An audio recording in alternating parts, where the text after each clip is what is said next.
Considérant leurs antécédents, les avions de chasse russes ont fait la une en volant audacieusement à des altitudes dangereusement basses, parfois aussi proches que 23 mètres, tout en survolant hardiment les navires de guerre américains. Ces manœuvres aériennes ont intensifié les tensions géopolitiques en cours entre la Russie et les États-Unis. Elles servent également de canal unique pour que la Russie communique des messages diplomatiques, exprimant son mécontentement ou émettant des avertissements concernant des politiques ou actions spécifiques des États-Unis. Ces tactiques mettent en valeur la puissance militaire et la préparation de la Russie, en particulier dans des régions d'importance stratégique, et offrent une excellente occasion d'évaluer les temps de réponse et la préparation globale des forces militaires américaines tout en dévoilant sa prochaine génération d'avions de chasse.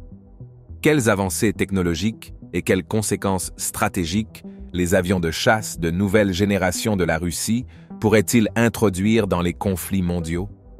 Qu'est-ce qui distingue ces avions de chasse de 6e génération de leurs prédécesseurs? Rejoignez-nous alors que nous explorons la nouvelle génération d'avions russes. La Russie a réalisé d'importants investissements dans l'aviation, en particulier dans les technologies aéronautiques avancées. Cet engagement se manifeste par la production extensive d'avions de chasse de pointe et le développement d'avions de chasse de 6e génération, positionnant la Russie en tant que concurrent mondial doté de fonctionnalités de pointe et de capacités furtives. Malgré les sanctions internationales affectant certains aspects du développement, la Russie vise à maintenir sa position en tant qu'acteur majeur de l'industrie aéronautique mondiale. En 2023, Vladimir Artyakov, le premier directeur général adjoint de Rostec, a annoncé des plans pour accélérer la production du chasseur Su-57, actuellement en phase d'essai opérationnel en Ukraine et de test dans les forces aérospatiales russes. Un effort de collaboration dirigé par la United Aircraft Corporation vise à augmenter la production conformément au contrat d'État. Le Su-57 est actuellement en phase de production série à faible cadence, mais Rostec cherche à accélérer la production au-delà des attentes initiales. Le contrat d'État, signé en 2017, s'engage à livrer 76 chasseurs Su-57 d'ici 2028, formant 3 régiments et un volume pour le centre d'entraînement au combat de Lipetsk. En décembre 2022, la United Aircraft Corporation avait déjà fourni 10 chasseurs Su-57 et prévoyait d'en livrer 22 d'ici la fin de 2024. Artyakov a souligné l'amélioration continue des capacités de combat du Su-57 en intégrant des technologies de pointe. Une étape significative a été franchie en octobre 2022 lorsque le Su-57 modernisé a effectué son volume inaugural, lançant des tests d'équipement avancés et d'une éventuelle étape avancée du moteur. La UAC a également annoncé le début des livraisons de chasseurs Su-57 avec des moteurs NPO Lyulka Saturn de 2e étape, dotés d'une commande vectorielle de poussée, de rampes d'admission variables et d'écrans maillés rétractables pour la protection du moteur. Elle prévoit également d'introduire un nouveau moteur au milieu des années 2020 pour réduire encore les signatures radar et infrarouges. Le Su-57 combine un ensemble unique de caractéristiques, représentant le summum des avions de chasse polyvalents de 5e génération et le premier avion furtif opérationnel de l'armée russe. En plus des capacités furtives, le Su-57 met fortement l'accent sur la supermaniabilité sur tous les axes de l'aéronef, la capacité de charge interne pour une polyvalence multirôle et l'intégration de systèmes de capteurs avancés tels que le radar à balayage électronique actif. Cet avion de chasse remarquable a été conçu avec une approche visionnaire, s'inspirant du Lockheed Martin F-22 tout en abordant les limitations perçues. These limitations incluent l'incapacité à utiliser la commande vectorielle de poussée pour les moments de roulis et de lacet, une capacité de charge insuffisante en raison de l'espace limité entre les moteurs et des complications lors de la récupération en CA de défaillance du système de commande vectorielle de poussée. La conception de l'aéronef présente un fuselage large en forme de corps porteur avec 2 moteurs largement espacés et des stabilisateurs horizontaux et verticaux mobiles. Pour améliorer les capacités furtives, les stabilisateurs verticaux sont inclinés. Les ailes trapézoïdales de l'aéronef comportent des volets de bord d'attaque, des ailerons et des becs de bord d'attaque. La commande vectorielle de poussée est une caractéristique clé, et de grandes extensions de bords d'attaque ont été incorporées pour déplacer le centre aérodynamique vers l'avant, augmentant l'instabilité statique et la maniabilité. SUS Extension comportent également des contrôleurs de vortex de bord d'attaque ajustables pour gérer les tourbillons générés, fournir un contrôle de trim et améliorer les performances à angle d'attaque élevé, y compris une récupération rapide en cas de défaillance du système de commande vectorielle de poussée. Le Su-57 peut déployer des mesures de freinage de l'air, avec les ailerons se déviant vers le haut, les flaperons se déviant vers le bas, et les stabilisateurs verticaux se repliant vers l'intérieur pour augmenter la traînée. Bien que la plupart des matériaux structuraux soient constitués d'alliages avec une quantité significative d'aluminium et de titane, l'aéronef utilise également largement des composites. Environ 22 à 26% du poids structurel et environ 70% de la surface externe sont constitués de matériaux composites. En tant qu'avion polyvalent, le Su-57 offre une importante capacité de charge interne, pouvant accueillir diverses munitions air-sol volumineuses. Le transport interne des armes minimise la traînée par rapport aux charges externes, améliorant les performances globales de l'aéronef tout en préservant ses caractéristiques furtives. Le degré élevé d'instabilité statique du Su-57 en tangage et en lacet, combiné au système de contrôle de volume avancé KSU-50 et au bus de poussée vectorielle incliné, confère une manœuvrabilité remarquable sur tous les axes. Il peut effectuer des manœuvres à angle d'attaque élevé, telles que la Cobra de Pougatchev et la manœuvre de cloche, tout en atteignant des vitesses supersoniques sans post-combustion. La portée supersonique de l'aéronef dépasse 1500 km, étendant sa portée efficace de missiles et de bombes. Une sonde de ravitaillement extensible améliore davantage sa portée opérationnelle. L'aéronef utilise diverses techniques pour réduire sa signature radar. Celle-ci inclut l'alignement des bords de la forme pour réduire la section efficace radar, le transport d'armes en interne et l'utilisation de matériaux absorbants pour le radar sur sa surface. Le capteur infrarouge de recherche et de poursuite du Su-57 peut être dissimulé lorsqu'il n'est pas utilisé, et l'arrière est traité avec un matériau absorbant les ondes radar. La section équivalente radar de la phase du moteur est minimisée grâce à des caractéristiques de conception spécifiques. Le cockpit de l'aéronef est revêtu pour réduire le retour radar et protéger le pilote des radiations. Les caractéristiques combinées de furtivité de l'aéronef ont considérablement réduit sa section équivalente radar, le rendant beaucoup moins détectable que ses prédécesseurs.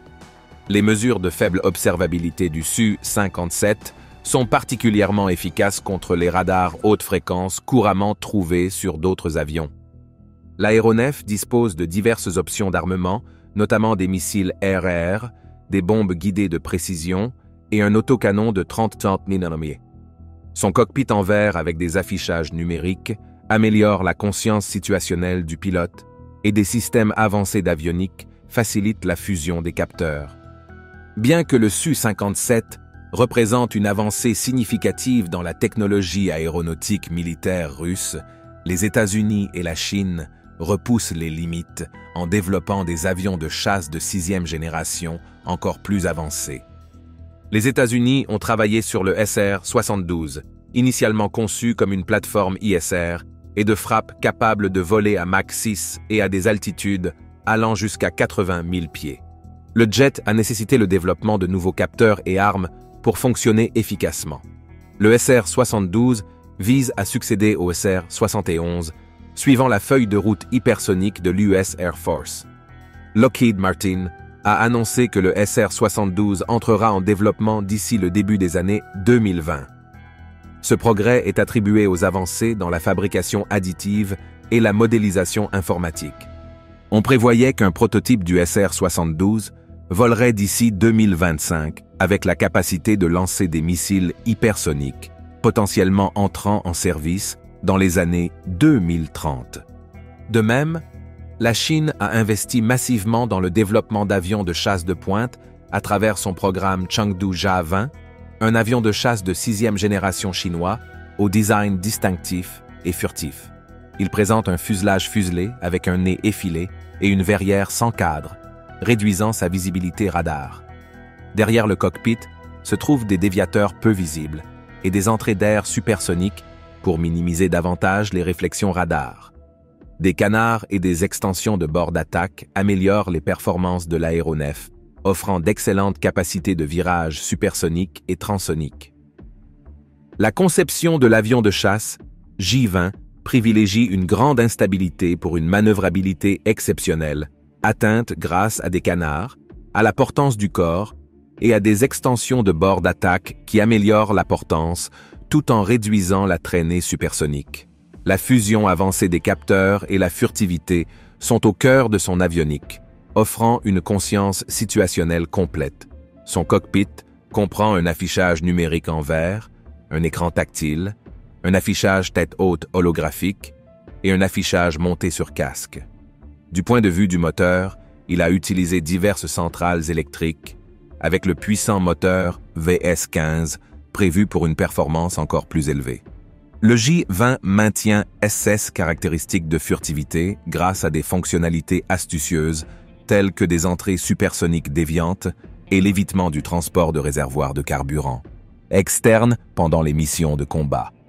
Malgré les discussions en cours sur ses capacités de furtivité, les analystes militaires s'accordent généralement à dire que la conception du J-20 surpasse celle du Su-57 russe et le profil de furtivité de l'aéronef pourrait continuer à s'améliorer à mesure que le programme mûrit. Reconnaissant cela, la Russie s'est lancée dans le développement de 16 avions de nouvelle génération. Une addition prometteuse à la gamme d'avions russes est le Sukhoi Su-75 Checkmate, également connu sous le nom de LTS. Cet avion de chasse furtif monomoteur en développement par Sukhoi est conçu en pensant à une utilisation tant à l'export qu'à l'intérieur du pays. Le bureau de conception Sukhoi le désigne comme le T-75. Le Su-75 Checkmate démontre l'engagement de la Russie à rester à la pointe de la technologie aéronautique, assurant sa position sur la scène mondiale tout en rivalisant avec les avions de chasse de 6e génération, les plus avancés d'autres nations. Lors du salon aéronautique MAX 2021, une maquette statique du Checkmate a été dévoilée par le président russe Vladimir Poutine. Initialement prévu pour son volume inaugural en 2023, cela a été reporté à 2024, avec les premières livraisons prévues pour 2026-2027. Le Checkmate est conçu en tenant compte de l'accessibilité et de l'exportation et devrait concurrencer les avions de la même catégorie tels que le Lockheed Martin F-35 Lightning II et le Shenyang FC-31. L'objectif de production est fixé à 300 avions sur 15 ans. Selon le PDG de Rostec, Sergei Chemezov, chaque Checkmate LTS est estimé coûter entre 25 et 30 millions de dollars. Le 14 novembre 2021, l'usine d'aéronefs de Komsomolsk-on-Amur a commencé la production de plusieurs prototypes du Checkmate, parallèlement à la fabrication du Sukhoi Su-57. Le développement du Su-75 Checkmate a été retardé en raison des sanctions internationales contre la Russie découlant de la guerre russo-ukrainienne. Ces sanctions ont entravé la capacité de la Russie à importer des semi-conducteurs et des équipements d'usinage de haute technologie de l'Union européenne et ont freiné les ventes potentielles à l'export en raison des restrictions sur les transactions en dollars américains. La United Aircraft Corporation, le 16 août 2022, a signalé des plans pour construire 4 prototypes du Su-75 Checkmate, visant des essais en volume dès 2024. Le Su-75 Checkmate intègre diverses fonctionnalités pour réduire la visibilité radar, notamment une entrée supersonique déviante, une queue en V et des soutes à armes internes. La grande surface d'aile de l'aéronef suggère une capacité à opérer à des altitudes élevées, d'environ 40 000 pieds ou plus. L'entrée ventrale angulaire partage des éléments de conception avec le Boeing X-32, tandis que la queue en V rappelle le Northrop DIF-23. Au lieu d'élévateurs conventionnels et d'une queue séparée, le Su-75 utilise des gouvernes pour le tangage et le lacet, ceux qui nécessitent des systèmes de contrôle de volume plus avancés. Il est conçu pour avoir une portée allant jusqu'à 3000 km, transporter une charge utile allant jusqu'à 7400 kg et atteindre des vitesses variant de Mach 1,8 à 2,0. Il dispose également d'une soute à armes internes capable de contenir 5 missiles et un autocanon. Des brevets récents indiquent des modifications au fuselage, aux ailettes et aux prises d'air pour réduire davantage la signature radar.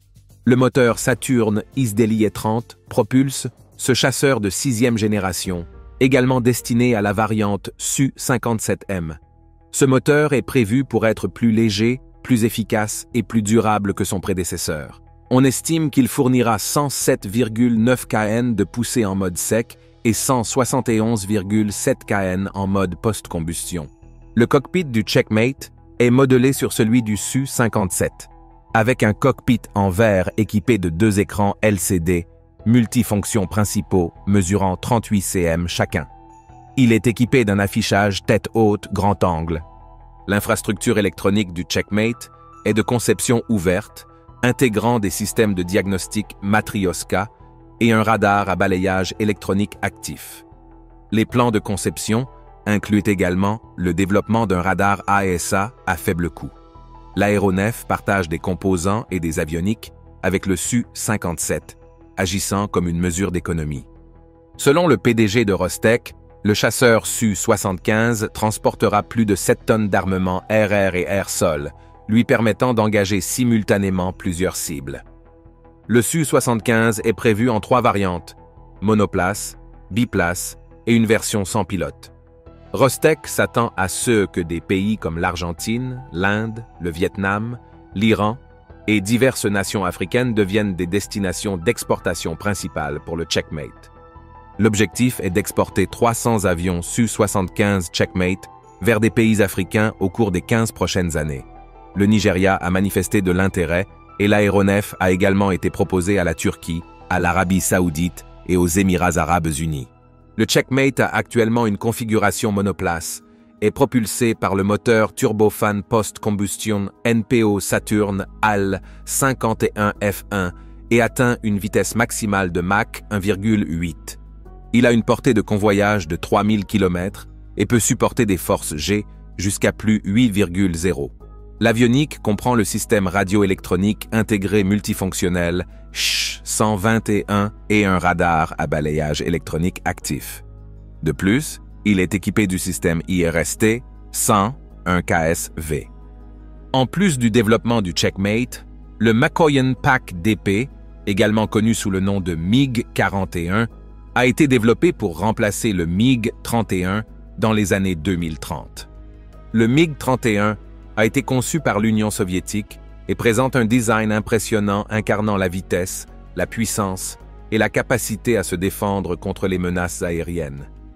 Développé pour remplacer le vieillissant MiG-25, le MiG-31, également connu sous le nom de code OTAN Foxhound, a été introduit à la fin des années 1970 et reste en service dans les forces aérospatiales russes aujourd'hui. L'une des caractéristiques les plus distinctives du MiG-31 est sa vitesse. C'est l'un des avions de combat les plus rapides jamais construits, capable d'atteindre des vitesses allant jusqu'à Mach 2,83, soit environ 3675 km/h. Cette vitesse permet au MiG-31 d'intercepter et d'engager rapidement diverses cibles aériennes, y compris des avions ennemis, des missiles de croisière et même des satellites. La conception de l'aéronef comprend un fuselage long et effilé avec une nacelle à 2 moteurs, une grande aile à balayage variable et une queue à 2 dérives distinctives. Les 2 puissants moteurs turbofan D30F 6 fournissent la poussée nécessaire pour atteindre des vitesses supersoniques. Les ailes sont repliées vers l'arrière pendant le volume à haute vitesse pour réduire la traînée et améliorer la stabilité. Le MiG-31 intègre également des systèmes avioniques et radars avancés pour le suivi et l'engagement des cibles. Son radar à antenne réseau Zaslon, avec des capacités de détection et de tir vers le bas, peut suivre simultanément plusieurs cibles et guider les missiles RRR-33 de l'aéronef pour les engager efficacement. En termes d'armement, le MiG-31 transporte divers missiles RR, dont les missiles R-33, R-40 et plus modernes R-77. Ces armements lui confèrent une capacité offensive puissante, en plus de son rôle d'intercepteur. Le MiG-41 est destiné à remplacer le MiG-31 en raison des limitations de ce dernier, notamment une capacité d'attaque au sol limitée et une dépendance à des systèmes vieillissants, qui entravent son potentiel de modernisation. La conception du MiG-41 est spéculative. Il s'agirait d'une nouvelle construction capable de transporter des armes laser extrêmement rapides et précises, permettant aux pilotes de chasse d'engager des cibles avec une vitesse et une précision sans précédent. Cela peut être particulièrement important dans des situations de combat aérien où des décisions en une fraction de seconde peuvent faire la différence entre la victoire et la défaite. L'arme laser que le MiG-41 est censé incorporer aura un degré élevé de précision, ce qui signifie qu'elle peut être utilisée pour cibler des composants spécifiques d'une cible, sans causer de dommages inutiles aux zones environnantes. Cela peut être particulièrement utile dans des zones urbaines ou peuplées, où les dommages collatéraux doivent être réduits au minimum. De plus, l'énergie fortement concentrée est silencieuse et n'émet aucune traînée visible, ce qui la rend idéale pour des opérations furtives. Ils peuvent également désactiver les systèmes radars ennemis, offrant un avantage significatif au nouvel intercepteur russe dans des situations de combat. Le pack d'épée sera conçu pour minimiser sa section transversale radar, le rendant difficile à détecter par radar. On suppose également qu'il aura une furtivité active, qui implique l'utilisation de capteurs et d'autres systèmes embarqués pour détecter et éviter les radars et autres systèmes de détection. De plus, une technologie de camouflage adaptatif sera utilisée, impliquant l'utilisation d'une combinaison de capteurs, de caméras et d'écrans, pour créer un manteau d'invisibilité dynamique qui peut changer l'apparence de l'aéronef pour se fondre dans son environnement. En tant qu'intercepteur supersonique russe de nouvelle génération, le pack d'épée est censé voler au-dessus de Mach 4, le rendant plus rapide que le légendaire SR-71 Blackbird. Pour atteindre ces vitesses élevées, l'aéronef devrait être équipé de moteurs à statoréacteurs ou à turboréacteurs, une forme de moteur à réaction aérodynamique qui utilise le mouvement vers l'avant de l'aéronef pour produire une poussée. Dans une interview pour la télévision internationale Russian Today, le directeur général de RSK MiG a spéculé que le pack d'épée sera capable de fonctionner à des altitudes très élevées, entre la stratopause et la tropopause, pour couvrir la majeure partie du très vaste territoire de la Russie en peu de temps. Il a également déclaré qu'il pourrait être transformé en version sans pilote s'il était acheté par la force aérienne russe.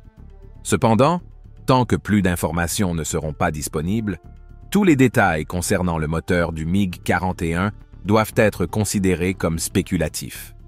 L'aéronef incorporera des avioniques avancées comme tous les autres chasseurs de 6e génération à venir. Il existe différents types de fonctionnalités que les chasseurs de 6e génération tels que le Mitsubishi FX japonais, le chasseur de nouvelle génération FAX américain et le pack d'épée auront en termes d'avioniques avancées, telles que l'intelligence artificielle, qui peut être utilisée pour améliorer la conscience situationnelle de l'aéronef et ses capacités de prise de décision. Il peut également automatiser certaines fonctions, telles que l'acquisition de cibles et la détection de menaces, permettant aux pilotes de se concentrer sur des tâches de niveau supérieur. Une autre caractéristique du système avionique avancé est qu'il fournit une imagerie hyperspectrale. La technologie d'imagerie hyperspectrale utilise des capteurs pour capturer des informations détaillées sur l'environnement d'un aéronef, y compris son terrain et d'autres aéronefs.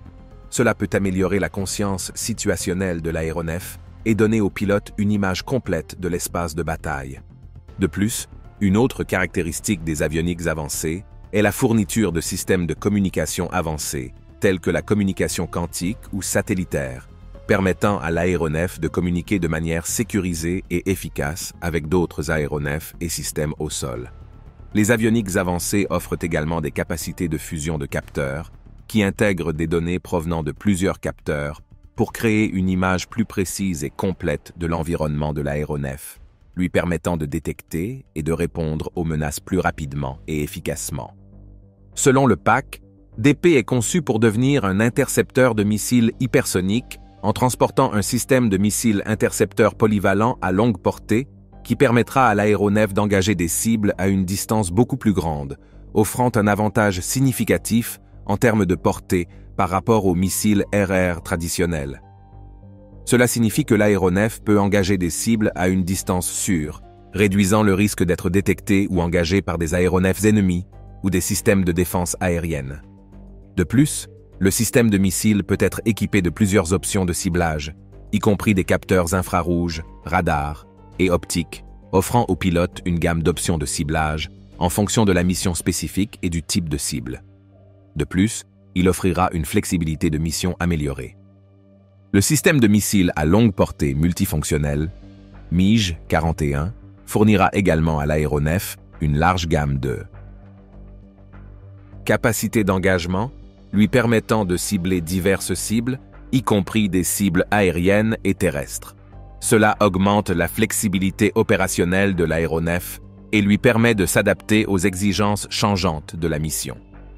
L'investissement de la Russie dans des chasseurs de nouvelle génération tels que le Su-57, le MiG-41 et le Su-75 Checkmate démontre son engagement à maintenir une position prééminente dans l'aviation mondiale. Ces aéronefs de pointe, équipés de technologies de pointe, telles que les armes laser et le camouflage adaptatif, renforcent les capacités aériennes de la Russie et ajoutent une autre dimension à son arsenal. Merci de nous avoir regardés. Pendant que vous êtes encore là, cliquez sur le lien à l'écran pour découvrir plus de nos vidéos. À bientôt!